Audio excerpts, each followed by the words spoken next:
जय हिंद मेरे प्यारे साथियों। और इस प्यारी सी वीडियो में आप सभी का बहुत ही स्वागत है।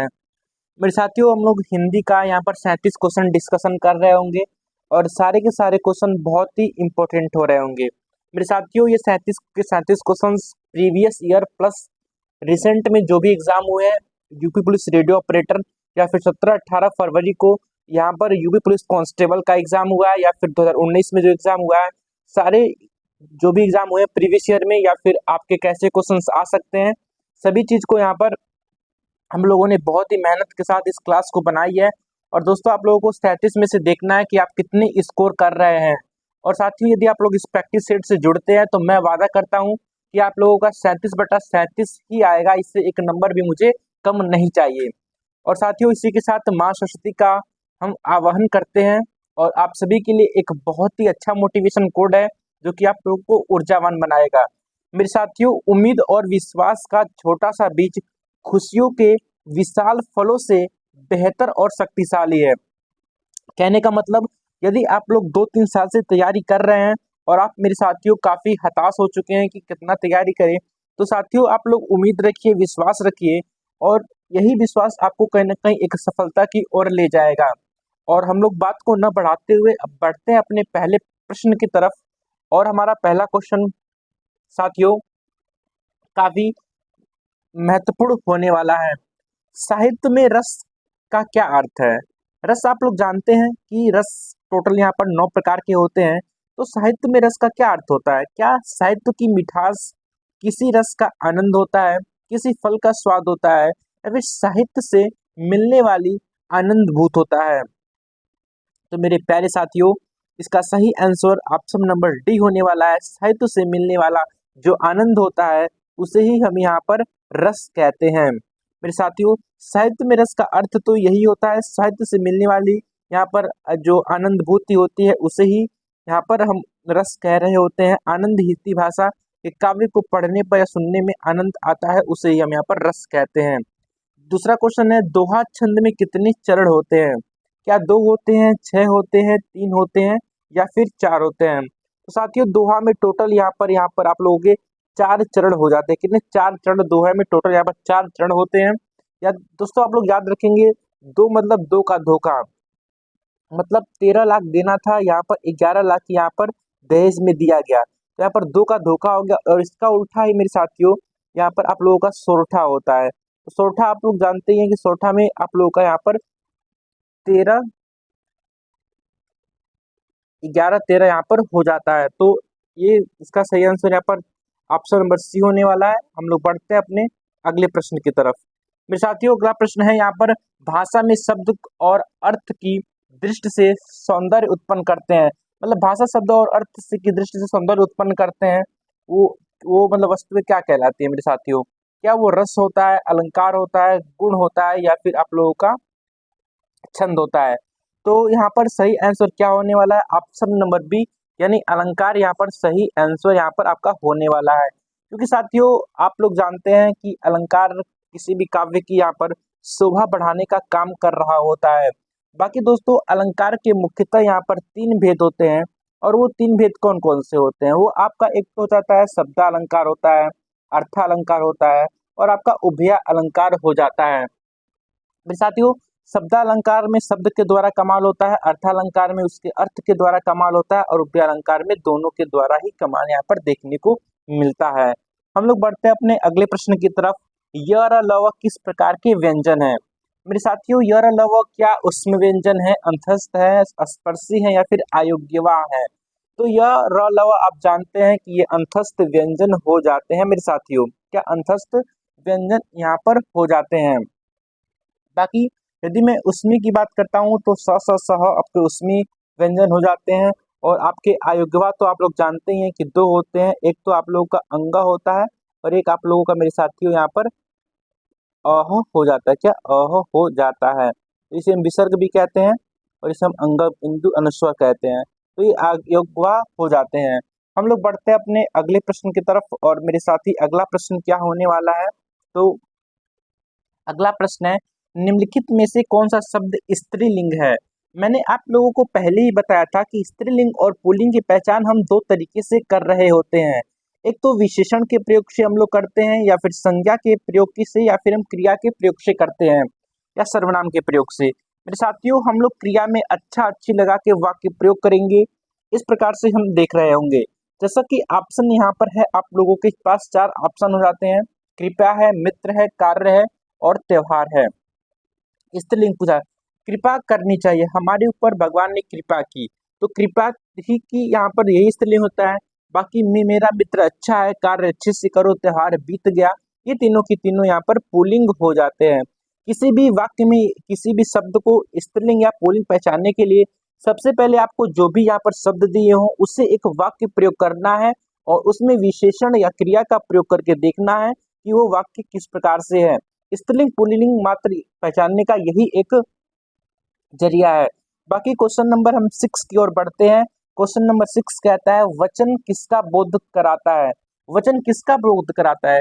क्या ये प्राणी या वस्तु के एक या अनेक होने का, प्राणी या वस्तु के एक होने का, प्राणी या वस्तु के अनेक होने का, प्राणी या वस्तु के लिंग का? तो वचन क्या प्रदर्शित करता है मेरे साथियों? तो ये जो जो होता है वचन, आप लोगों का ये ऑप्शन नंबर ए यानी प्राणी या वस्तु के एक या अनेक होने का यहाँ पर होता है। इसीलिए हम कहते हैं वचन कितने प्रकार के होते हैं मेरे साथियों। अब जानते हैं एक वचन और बहुवचन होते हैं। जैसे आपका घोड़ा, लड़का, ये सब एक वचन है। बाकी यहाँ पर बहुवचन की बात करूंगा, घोड़े, लड़के, ये सारे यहाँ पर हो जाते हैं। और मेरे प्यारे साथी, हम बढ़ते हैं अपने अगले प्रश्न की तरफ। और हमारा अगला प्रश्न क्या कहता है मेरे साथियों? ये 37 के 37 प्रश्न काफी इंपॉर्टेंट होने वाला है। आप लोगों को अपना परीक्षण करना है कि हाँ आपके कितने सही होते हैं, क्योंकि दोस्तों एग्जाम में आप लोगों को ऐसे ही प्रश्न देखने को मिलेंगे। आप लोगों ने 17-18 फरवरी को जो एग्जाम हुआ वहां पर हिंदी का लेवल आप लोगों ने देखा, और लोग यहाँ पर यूपीएससी लेवल तक का हिंदी यहाँ पर गए थे पढ़ के, लेकिन क्या कांस्टेबल लेवल का ही हिंदी पूछा। तो इसलिए आपको मेरे साथियों ये नहीं सोचना है कि क्वेश्चन काफी मैंने इजी लेकर आया हूँ। बस मेरे साथियों, आप लोगों को एग्जाम निकालना है, आप लोगों को बहुत ज्ञानी नहीं बनना है। इसलिए आप लोग बस प्रैक्टिस सेट से जुड़े रहिए और अपनी तैयारी को धार देते रहिए। मेरे साथी, यहाँ पर क्वेश्चन नंबर 7 कह रहा है, उसने टेढ़ी चाल चली, वाक्य में कौन सा कारक है? उसने टेढ़ी चाल चली में कौन सा कारक है? या कर्म कारक है, संबंध कारक है, अधिकरण कारक है, या फिर कर्ता कारक है? मेरे प्यारे साथी, उसने टेढ़ी चाल चली, यहाँ पर सब्जेक्ट यानी कर्ता के ऊपर जो जा रहा है कि उसने, किसने, तो कोई ना कोई तो संज्ञा होगा, तो इसीलिए हम कह सकते हैं ये कर्ता कारक यहाँ पर ऑप्शन नंबर डी यहाँ पर सही हो जाता है। मेरे साथी, कारक के बारे में आप लोग जानते हैं कि संज्ञा या सर्वनाम के जिस रूप से वाक्य के अन्य शब्दों के साथ संबंध सूचित होता है उसे ही हम कारक कहते हैं। यानी संज्ञा और सर्वनाम जो भी जुड़ते हैं उसे हम कारक कहते हैं। बाकी मेरे साथी, आप लोग जानते हैं कारक यहाँ पर 8 प्रकार के हो जाते हैं। और मेरे साथियों, मैं पूरा डिटेल में नहीं लिखूंगा क्योंकि बहुत ही टाइम लगेगा। मैं ऐसे ही आप लोगों को बता देता हूँ कि कारक 8 होंगे, उनकी विभक्तियां 8 होंगी। जैसे कर्ता का कारक ने, कर्ता की विभक्ति ने होता है, कर्ता ने कर्म को कर्ण से, संप्रदान के लिए अपदान से, या फिर संबंध का की रा रे रे, अधिकरण में पर संबंध हे हरे ओह अरे, ये सब यहाँ पर 8 प्रकार के होते हैं। बाकी उनकी कारक विभक्तियां होती हैं, आप लोग उसे नोट डाउन कर रहे होंगे। मेरे प्यारे साथी, क्वेश्चन नंबर 8 कहता है, निम्नलिखित वाक्य में से किस वाक्य में सर्वनाम का उपयोग हुआ है? मेरे साथियों, आप लोग सर्वनाम के बारे में जानते ही हैं, तो इसका सही आंसर आप लोग जल्दी से बताइए। तो क्या इसमें आज बरसात होगी? आज बरसात होगी, इसमें तो कोई सर्वनाम नहीं है मेरे प्यारे साथी। मैं कल दिल्ली जा रहा हूँ, क्या मेरे साथी, मैं कल दिल्ली जा रहा हूँ, तो मैं तो आ गया ना, तो मैं, तू, आप, तो आप लोग जानते हैं सर्वनाम होता है, तो ऑप्शन नंबर बी यहाँ पर सही होता है। बाकी राम का काम, घर का काम यहाँ पर कर लो, या फिर रीमा और सीमा बहने हैं, तो ये दोनों भी नहीं, ऑप्शन नंबर बी यहाँ पर सही होता है। बाकी मैं बात करता हूँ सर्वनाम की। सर्वनाम के टोटल यहाँ पर 6 भेद हो जाते हैं मेरे साथियों। कितने भेद होते हैं? 6 भेद होते हैं। वो कौन कौन से भेद होते हैं? मैं आप लोगों को 5 भेद बताऊंगा, एक आपको बताना है। एक तो होता है पुरुषवाचक, निजवाचक, निश्चयवाचक, अनिश्चयवाचक, संबंधवाचक। और मेरे साथी, एक कौन सा मैंने नहीं बताया उसको आप लोग कमेंट बॉक्स में बता रहे होंगे। तो साथियों, एक प्रश्नवाचक होता है। तो ये जो है आप लोगों के 6 भेद होते हैं। बाकी इसके प्रकार यहाँ पर 11 होते हैं। उन्हीं 11 में से मेरे साथियों यहाँ पर में जो है एक आता है, इसलिए ऑप्शन नंबर बी यहाँ पर सही हो जाता है। हम लोग बढ़ते हैं क्वेश्चन नंबर अगले की तरफ, और क्वेश्चन नंबर 9 आपके सामने है। विशेषण किस शब्द की विशेषता बताता है? क्या विशेषण यहाँ पर संज्ञा की बताता है या फिर कारक की या फिर क्रिया की या फिर वचन की मेरे साथी? तो विशेषण तो सामान्यतः यहाँ पर संज्ञा या सर्वनाम की विशेषता बताता है। तो ऑप्शन नंबर ए यहाँ पर सही हो जाने वाला है मेरे प्यारे साथियों। बाकी विशेषण के बारे में आप क्या जानते हैं कि विशेषण कितने प्रकार के होते हैं? विशेषण जो है कि यहाँ पर विशेष्य की विशेषता बताता है और वो विशेष्य क्या हो सकते हैं? वो संज्ञा या सर्वनाम हो सकते हैं। जैसे मेरे साथी अगर मैं कहता हूँ काला घोड़ा, क्या मैं साथी मैं कहता हूँ आप लोगों का काला यहाँ पर काला आप लोगों का जो है काला यहाँ पर जो है यहाँ पर घोड़ा, क्या मेरे साथी काला घोड़ा। तो ये जो काला घोड़ा आप लोगों को मैंने शब्द लिखा, इसमें आप लोग बताइए विशेषण क्या है मेरे साथी? तो इसमें विशेषण यहाँ पर काला होने वाला है। बाकी ये जो घोड़ा है ना, ये तो एक प्रकार की संज्ञा है। लेकिन मैं कहता हूँ कि मेरे साथी यदि संज्ञा की जगह यहाँ पर सर्वनाम हो और उसके पहले काला हो तब भी यहाँ पर ये विशेषण का ही काम करेगा। तो इसलिए मैं कह सकता हूँ कि ऑप्शन नंबर ए यहाँ पर सही होने वाला है। प्रश्न नंबर 10 क्या कहता है? कर्म के आधार पर क्रिया के कितने भेद होते हैं? क्या 3 होते हैं, 4 होते हैं, 6 होते हैं या फिर 2 होते हैं? तो कर्म के आधार पर क्रिया के तो मेरे साथी 2 भेद होते हैं। आप सभी लोगों ने इसे बहुत ही अच्छी तरीके से पढ़ा होगा। एक तो सकर्मक होता है मेरे साथी, एक तो सकर्मक होता है मेरे साथी, एक तो अकर्मक होता है मेरे साथी। सकर्मक क्या होते हैं? जहाँ पे हम क्या का जवाब हमें मिल रहा होता है वो सकर्मक होता है और जहाँ पर क्या का जवाब नहीं मिल रहा होता है वहाँ अकर्मक क्रिया हो जाती है। मेरे साथियों पेड़ से पत्ता गिरता है, आप लोग बताइए इसमें या सकर्मक है या फिर अकर्मक है? तो मेरे साथी इसमें पेड़ से पत्ता गिरता है, इसमें क्या होने वाला है? आप लोग कमेंट बॉक्स में जल्दी से बताइए। हम लोग बढ़ते हैं अपने अगले प्रश्न की तरफ और अगला प्रश्न मेरे साथी क्या होने वाला है? अगला प्रश्न है व्याकरण में काल का क्या अर्थ होता है? आप लोगों ने बहुत ही काल पढ़ा होगा, महाकाल तो मतलब, लेकिन हिंदी के में जो है व्याकरण में काल का अर्थ क्या होता है? क्या अंत होता है, पीड़ा होता है, समय होता है या फिर मृत्यु होता है? मेरे साथी यहाँ पर समय होता है। आप लोगों ने काल के बारे में पढ़ा होगा। हिंदी में 3 प्रकार के काल होते हैं जिसमें से एक वर्तमान काल, भूतकाल, भविष्य काल। वर्तमान काल में यहाँ पर टोटल यहाँ पर 5 प्रकार के होते हैं, भूत में 6 होते हैं, भविष्य में 3 होते हैं मेरे साथी। तो ये जो है इस प्रकार से काल होते हैं। बाकी भूत के भेद यहाँ पर आप लोग जानते हैं कि सामान्य भूत, आसन्न भूत, पूर्ण भूत, अपूर्ण भूत, संदिग्ध भूत, हेतु, हेतु मद हेतु 6 प्रकार के यहाँ पर भूत काल होते हैं। बाकी वर्तमान के मैंने यहाँ पर 5 भेद बताए, वो 5 भेद कौन कौन से होते हैं?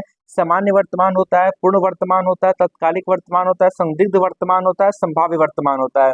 बाकी मेरे साथियों जो यहाँ पर भविष्य के 3 भेद कौन कौन से होते हैं? तो सामान्य भविष्य होता है, संभाव्य भविष्य होता है, हेतु, हेतु मद हेतु भविष्य यहाँ पर हो जाता है। तो मेरे साथी मैंने यहाँ पर काल के बारे में बता दिया और इसी वीडियो में मैं यहाँ पर जो भी मैंने प्रकार बताया उन सभी का मैं हम लोग डिटेल में यहाँ पर पढ़ रहे होंगे।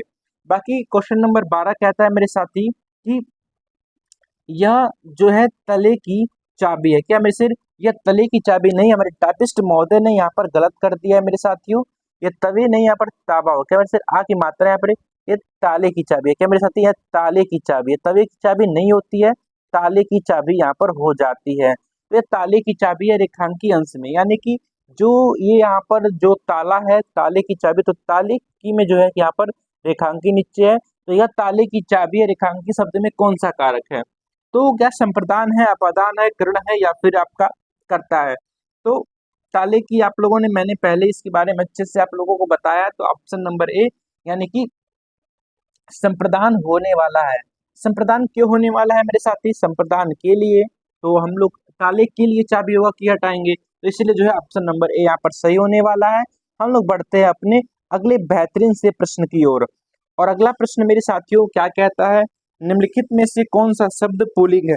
मैंने साथियों आपको पहले ही पुल्लिंग और स्त्रीलिंग के बारे में यहाँ पर अच्छे से बताया है कि पुल्लिंग और स्त्रीलिंग की हम पहचान कैसे कर सकते हैं। हम पहले वाक्य प्रयोग करने का प्रयास कर रहे होंगे। पुल्लिंग पूछा है, सबसे पहले दिया है भवदिया, भवदिया हुई, डिबिया अच्छी है, साध्वी ने खाना खिलाया या साध्वी ने खाना खिलाई, और डी जो ऑप्शन है संचालक। तो मेरे साथी इसका संचालक कौन है या फिर संचालक अच्छा है? तो ये कहीं ना कहीं आप लोगों का पुल्लिंग पुल्लिंग का बोध कराता है, इसलिए ऑप्शन नंबर डी यहाँ पर सही हो जाता है। अगला प्रश्न है निम्नलिखित में से कौन सा शब्द तत्सम नहीं है? साथियों तत्सम और तद्भव के बारे में मैंने आपको पहले ही बताया कि तत्सम शब्द क्या होते हैं और तद्भव शब्द क्या हो जाते हैं। तत्सम होता है जो सीधे यहाँ पर हिंदी से यहाँ पर सीधे संस्कृत से आता है, उसे हम तत्सम कहते हैं। बाकी जिसका प्रयोग हम यहाँ पर हिंदी के रूप में करते हैं उसे हम तद्भव कह रहे होते हैं। जैसे कि मेरे साथियों, अगर मैं दही की बात करता हूँ तो दही क्या होने वाला है, तो आप सभी साथी बताएंगे कि भैया दही यहाँ पर जो है आप लोगों का तत्भव होने वाला, क्या मेरे साथी, तत्भव होने वाला है।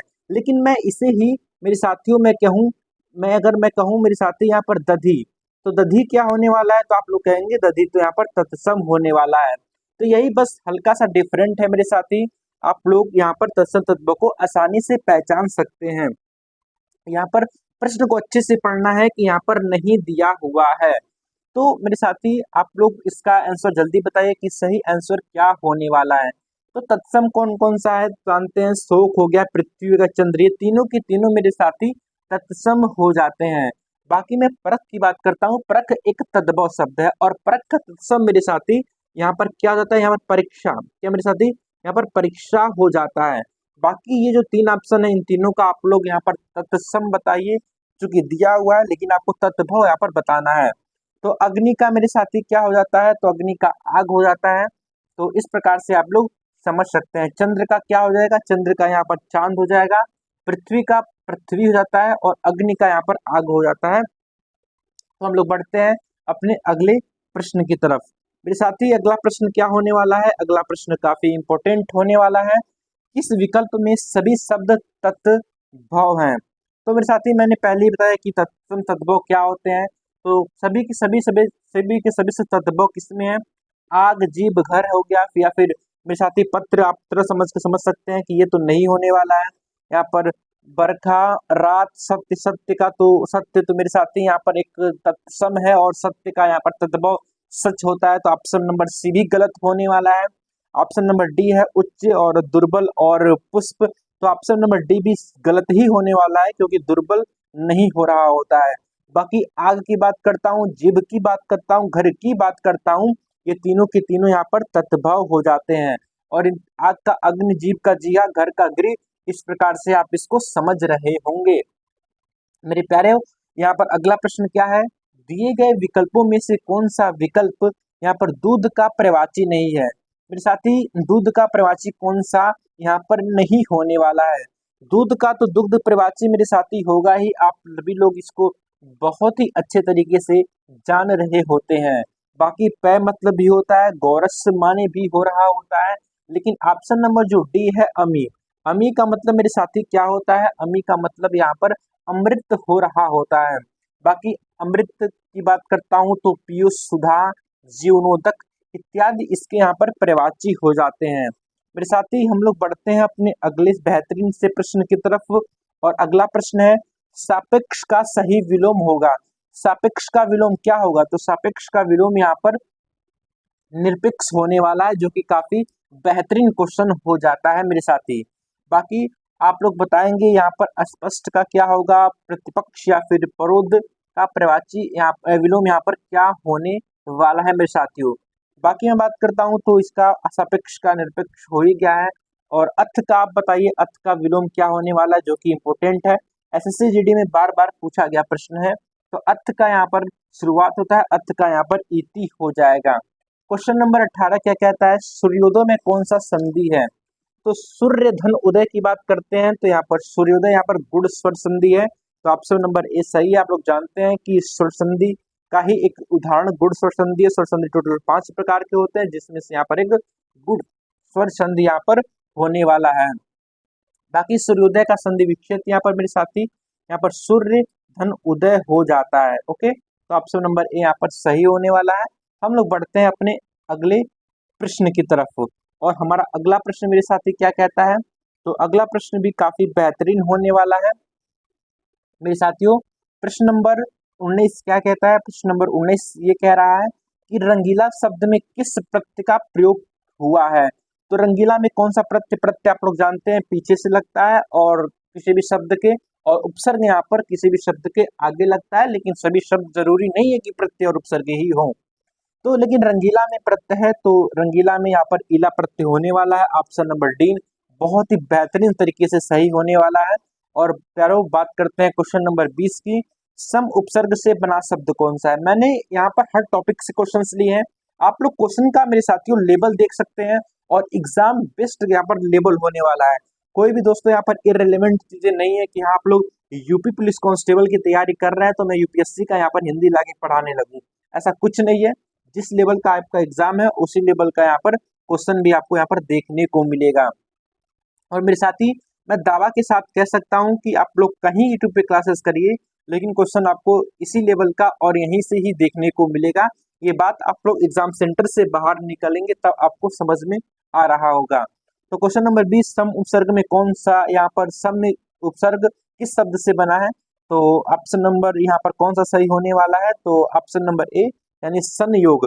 कुछ शब्द मेरे साथी ऐसे उपसर्ग होते हैं, हिंदी के उपसर्ग होते हैं जिसमें हमें सीधे सीधे दिखता है, लेकिन कुछ संस्कृत के भी उपसर्ग होते हैं जिसमें हमें अच्छे तरीके से नहीं दिखता है। क्योंकि संयोग में हम यदि हम करते हैं इसका संधि विच्छेद तो सम धन योग यहाँ पर हो जाता है। तो इसलिए ऑप्शन नंबर ए यहाँ पर सही होने वाला है काफी बेहतरीन तरीके से।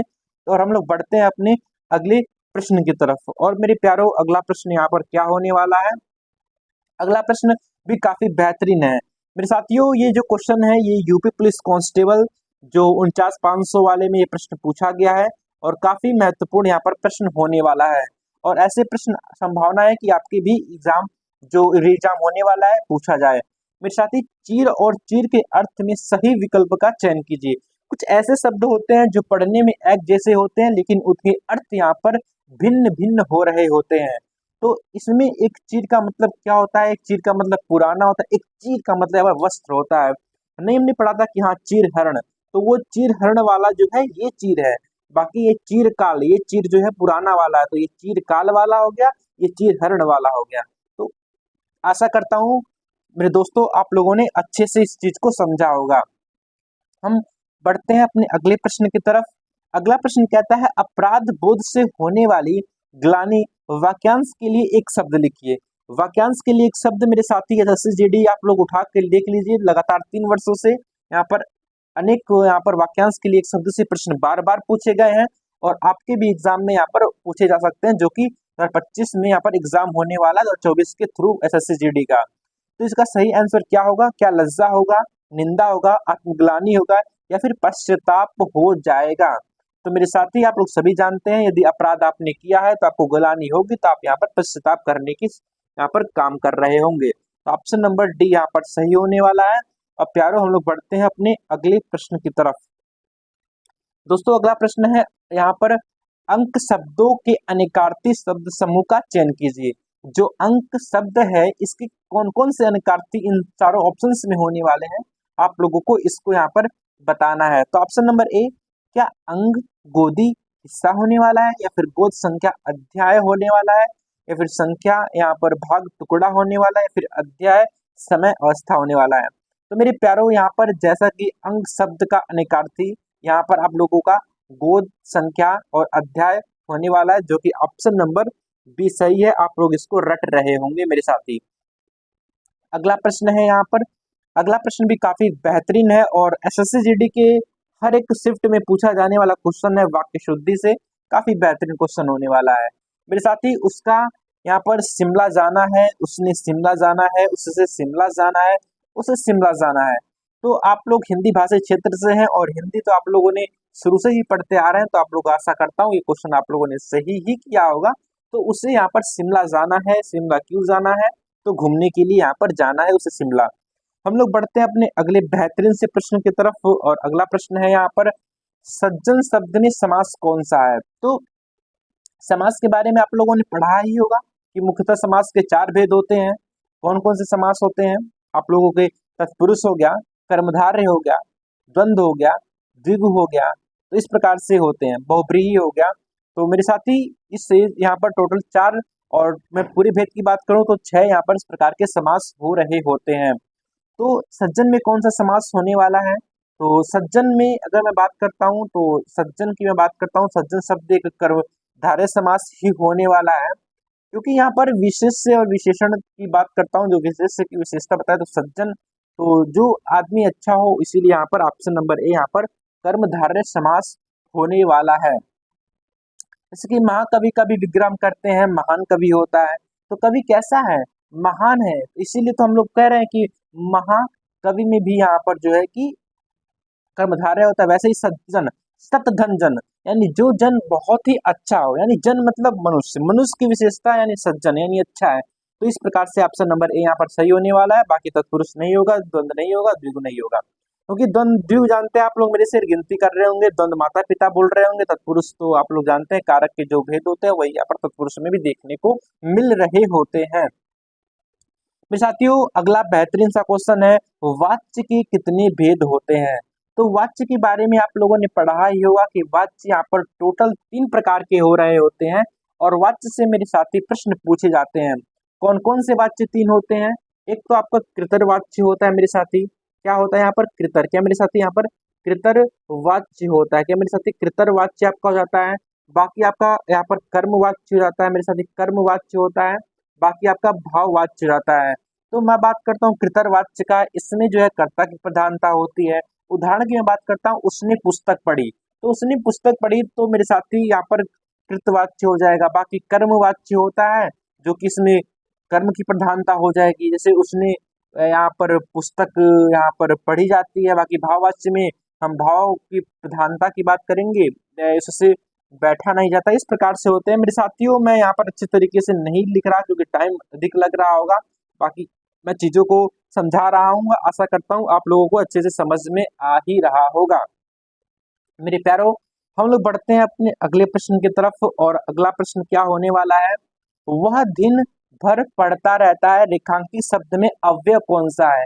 वह दिन भर पढ़ता है मेरे साथी, आप भी दिन भर पढ़ो तभी आप लोगों की नौकरी लगेगी यूपी पुलिस कांस्टेबल में। बहुत कंपटीशन होने वाला है इस बार मेरे साथियों।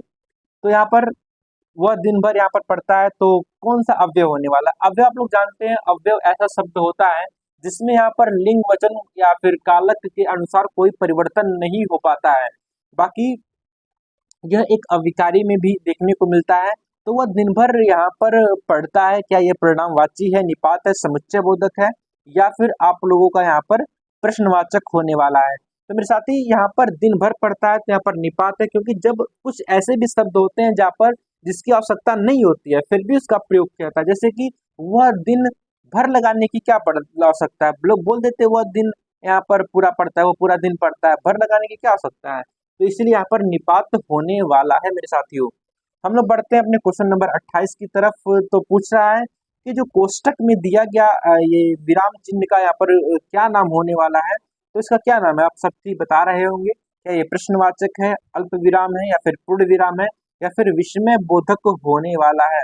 तो मेरे साथी ये विस्मय बोधक का यहाँ पर निशान होने वाला है।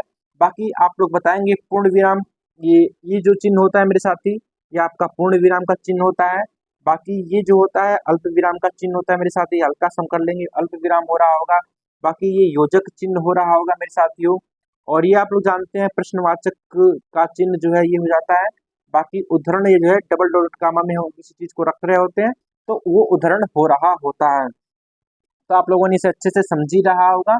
और बाकी यहाँ पर कामता प्रसाद गुरु के अनुसार यहाँ पर चिन्हों की संख्या बताई गई है, और हिंदी में मात्र 4 ही प्रकार के होते हैं चिन्ह, बाकी तो हमने अंग्रेजी से लिए गए हैं। हम लोग बढ़ते हैं अपने अगले बेहतरीन से प्रश्न की तरफ, और अगला बेहतरीन सा प्रश्न है मेरे साथी, बाल की खाल निकालना मुहावरे का अर्थ क्या होने वाला है। नहीं होता है कुछ लोग कत्ते बाल की खाल ही उखाड़ने लगते हैं, तो बाल की खाल निकालने का मतलब क्या होगा, यहाँ पर बढ़ा चढ़ाकर बात कहना, या फिर गुरदोष की बहस करना, या फिर बहुत मनमेख निकालना, या फिर मुश्किल काम करना। तो बाल की खाल निकालने का मतलब मेरे साथी क्या हो जाता है, बहुत मीन मेख निकालना। मतलब कहते हैं ना कि बाल की खाल निकाल रहा है, मतलब किसी बात को खोद खोद के पूछना, वही आपका हो जाता है बाल की खाल निकालना। तो आशा करता हूँ आप लोगों ने बहुत ही बेहतरीन तरीके से इसको समझा होगा। और हम लोग बढ़ते हैं अगले प्रश्न की तरफ। 4 दिन की चांदनी फिर अंधेरी रात एक प्रकार की लुढ़कती है, और इसका मतलब क्या होने वाला है। तो थोड़े दिन के लिए जो सुख होता है उसे हम 4 दिन की चांदनी कहते हैं। मेरे साथी आपका जो ये समय चल रहा है, यूपी पुलिस कांस्टेबल में एक सीट फिक्स करने के लिए आप लोगों को मेहनत करनी है। ये नहीं कि अभी एग्जाम डेट नहीं आया है तो 4 दिन की चांदनी मनाने लगे। फिर आप लोग मेहनत कीजिए मेरे साथ। अगर आप लोग इस समय मेहनत करेंगे तो अगर आपको सफलता होती है तो जीवन भर आप लोग यहाँ पर सुखी रह रहे होंगे। आज के थोड़े बहुत सुख के लिए आप अपने भविष्य को मत गर्त में डालिए। आप लोग तैयारी बेहतरीन तरीके से करिए मेरे साथियों। और यहाँ पर प्रैक्टिस सेट आप लोग डेली कीजिए, कहीं ना कहीं आप लोगों को यहाँ पर काफी बेनिफिट होने वाला है इस प्रैक्टिस सेट से। हम लोग पढ़ते हैं अपने अगले बेहतरीन से प्रश्न की तरफ, और अगला प्रश्न मेरे साथी क्या कहता है, कमायनी के रचनाकार कौन है। तो कमायनी एक प्रकार का मेरे शेर यहाँ पर जयशंकर प्रसाद ने कमायनी को लिखा है, प्रसाद साहब ने लिखा है यहाँ पर, यहाँ पर आप लोग समझ सकते हैं। बाकी जो 1936 में प्रकाशित हुई थी और मानव जीवन प्रदर्शन के बारे में इसमें बताया गया है। बाकी इसमें जो है मनुश्रद्धा या फिर इड़ा, इसके माध्यम से सारे बारे में बताया गया। इसमें टोटल यहाँ पर महाकाव्य, यहाँ पर इसमें जो है टोटल यहाँ पर 5 यहाँ पर सर्ग होने वाले महाकाव्य की, क्योंकि ये कमायनी एक प्रकार की महाकाव्य है। इसमें टोटल यहाँ पर 15 सर्ग होने वाले हैं। मेरे प्यारो, यहाँ पर अगला प्रश्न है, निम्नलिखित में से रीति काल के कवि कौन से होने वाले हैं। तो प्रश्न पूछ सकता है कि रीति काल के कौन कौन से कवि होने वाले हैं, क्या तुलसीदास है। तो तुलसीदास तो मेरे साथी हो नहीं रहे होंगे, क्योंकि ये तो मेरे साथियों भक्ति काल में है। कबीरदास भी भक्ति काल के ज्ञानेश्वरी शाखा से है। सूरदास भी तो यहाँ पर नहीं ही होने वाले हैं। तो आगे बचता है ऑप्शन नंबर सी, जो कि वृंद यहाँ पर सही होने वाला है, क्योंकि ये तीनों के तीनों लोग नहीं होने वाले हैं, क्योंकि आप लोगों ने समझ ही रहे होंगे आप लोग।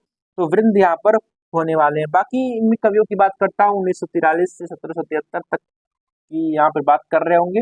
हम लोग बढ़ते हैं अपने अगले बेहतरीन से प्रश्न की तरफ, और क्वेश्चन नंबर 33 यहाँ पर क्या कहता है मेरे साथी, ऊंट के मुंह में जीरा मुहावरे का अर्थ क्या है। तो ऊंट के मुंह में जीरा तनिक चीज का होना, ऊंट का मुंह बड़ा होना। तो मेरे साथी ऊंट का मुंह बड़ा होना नोट, ऊंट का खाना खाना नहीं होगा, मुंह में जीरा चबाना नहीं होगा। ये तीनों तो मेरे साथी देखते ही इररिलेवेंट लग रहे हैं। ऑप्शन नंबर ए आंख मूंद के आप लोग लगा रहे होंगे, ऑप्शन नंबर ए सही होने वाला है। तो ऊंट के मुंह में जीरा होना यानी किसी वस्तु का बहुत ही तनिक होना। जैसे कि आरपीएफ की वैकेंसी यहाँ पर आ चुकी है मेरे साथी, और आरपीएफ में टोटल 4,208 पोस्ट होने वाले हैं, और यहाँ पर पूरा इंडिया हर एक बच्चे यहाँ पर भर रहे होंगे। तो कहीं ना कहीं ये ऊंट के मुंह में जीरा से भी खराब स्थिति होने वाली है। क्या कर सकते हैं मेरे साथी, तैयारी तो करनी ही होगी। बाकी आप लोग यूपी पुलिस कांस्टेबल मेरे साथी किसी भी प्रकार सेलेक्ट होने की कोशिश कर रहे हैं, क्योंकि इसके बाद यहाँ पर आप कोई वैकेंसी आने वाली नहीं है। क्वेश्चन नंबर 34 कहता है मेरे साथी, सूर्य का परिवाची कौन सा होने वाला, क्या आकाश हो जाएगा, पृथ्वी हो जाएगा, धरा होगा, या फिर दिनकर होगा।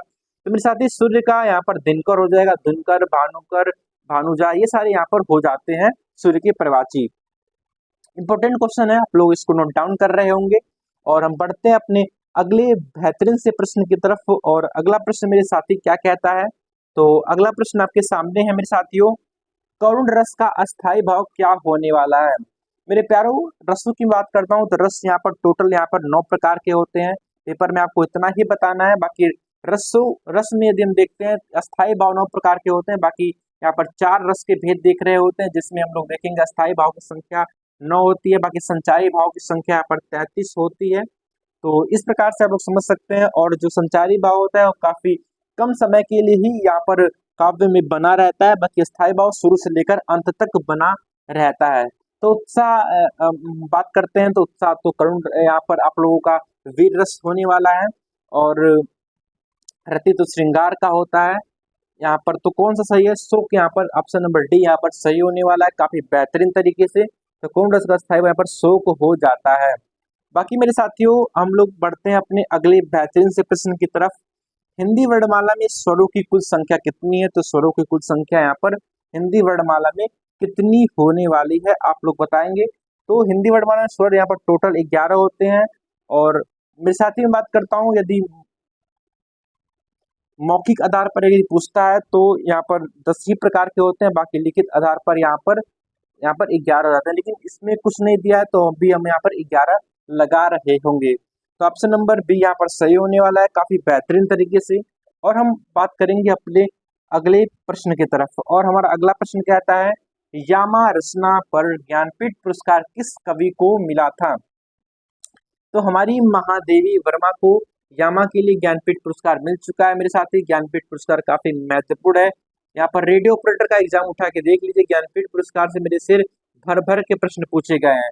तो आप लोगों को ये वीडियो कैसी लगी, आप लोग कमेंट बॉक्स में बता रहे होंगे। यदि आप लोगों को वीडियो अच्छी लग रही हो तो मैं इसको यहाँ पर आगे कंटिन्यू रखूंगा, जैसे आपकी यहाँ पर डिपेंड करता है कि कैसी वीडियो है। बाकी मेरे साथियों, आप लोग ये नहीं कंक्लूड कर रहे होंगे कि यहाँ पर प्रश्न काफी इजी थे या फिर काफी हार्ड थे। मेरे सारे प्रश्न जो भी थे ये एग्जाम बेस्ड क्वेश्चंस थे, और मैं दावे के साथ कह सकता हूँ मेरे साथी प्रश्न ऐसे ही पूछे जाएंगे, और मैं थोड़ा लेवल उठाता रहूंगा। बाकी आप लोगों को बताना है कि 37 में से आपके कितने प्रश्न यहाँ पर सही हुए। दोस्तों, अगर आप लोगों को पढ़ाई करनी है तो ईमानदारी के साथ कीजिए मेरे साथी, और माँ बाप का सपना पूरा करना है उसके लिए पढ़िए, क्योंकि ये पुलिस कांस्टेबल की भर्ती है, इसके बाद कोई भर्ती इधर आने वाली नहीं है मेरे साथियों। इसमें यहाँ पर फिर एज की भी आपको दिक्कत हो रही होगी, इसलिए आप लोगों को यहाँ पर काफी बेहतरीन तरीके से यहाँ पर इसमें पोस्ट सुनिश्चित करने के लिए इस यहाँ पर चैनल से जुड़ना होगा, और सब्सक्राइब जरूर कीजिए। बाकी अगर वीडियो अच्छी लगी हो तो लाइक से सब्सक्राइब जरूर करिएगा।